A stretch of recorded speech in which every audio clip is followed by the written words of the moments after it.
Hello à tous, on va maintenant passer à la deuxième partie de notre cours, c'est-à-dire le CSS.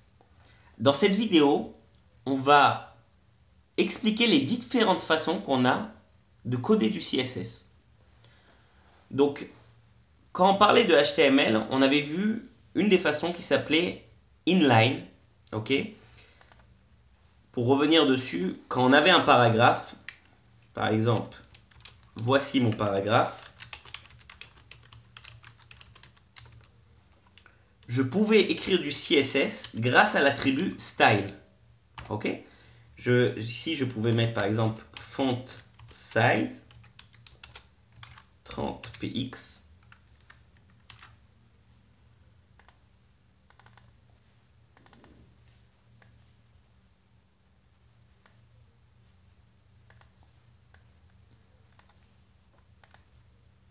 Ok? Et voici notre paragraphe, dont la taille est passée à 30 pixels. Donc ça, c'est la première façon d'écrire du CSS. La deuxième façon, c'est d'utiliser le tag style directement dans notre head de notre page HTML. C'est-à-dire, si je viens ici et que j'écris style, dans le cours suivant, on va expliquer c'est quoi un selector et tout ça, mais on va faire comme si on savait. Et bien, directement ici, je peux écrire du CSS. C'est-à-dire, par exemple, ça. Ok? Écrire ici font size 30 px, point virgule. Ok? Je veux juste vous montrer que si je retire l'attribut style et que je rafraîchis ma page, eh ben, il est toujours pris en compte. Juste pour vous montrer que c'est bien celui-là, on va l'augmenter même à 40. Et voilà. Okay? Donc ça, c'est ma deuxième façon d'écrire du CSS, c'est-à-dire d'utiliser le tag style.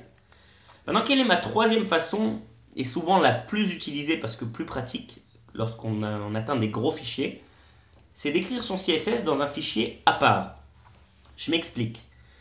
Si je vais dans notre dossier et que je veux rajouter un nouveau fichier, qu'on va appeler, on va l'enregistrer directement, save, on va l'appeler style, au pluriel, parce qu'il y en aura plusieurs des styles, .css. Ok? Donc voilà mon fichier style.css. Comment je relie ce style.css à ma page HTML? Eh bien, je vais utiliser un autre tag HTML qui s'appelle le tag link, qui sera toujours situé dans mon head. Ok? Ce tag, il marche avec les attributs rel. Ok, donc là on va écrire style sheet. Et ensuite on va écrire href que vous connaissez depuis le tag hey du lien. Et ici je vais donner le lien de mon fichier CSS. En l'occurrence styles.css. Ok, donc voilà mon tag.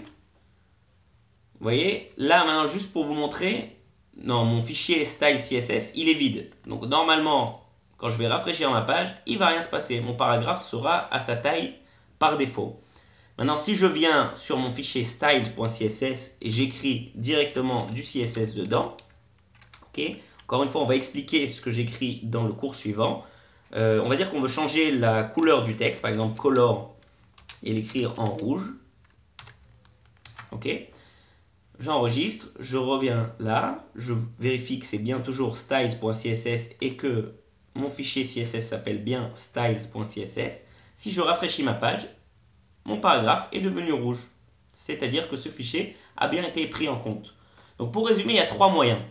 Il y a l'attribut style qui se met directement sur le tag HTML. Il y a le tag style, okay, qui se met dans le head, et il y a le tag link qui permet de linker une autre page CSS à notre page HTML. Voilà pour les différents moyens d'écrire et de coder du CSS.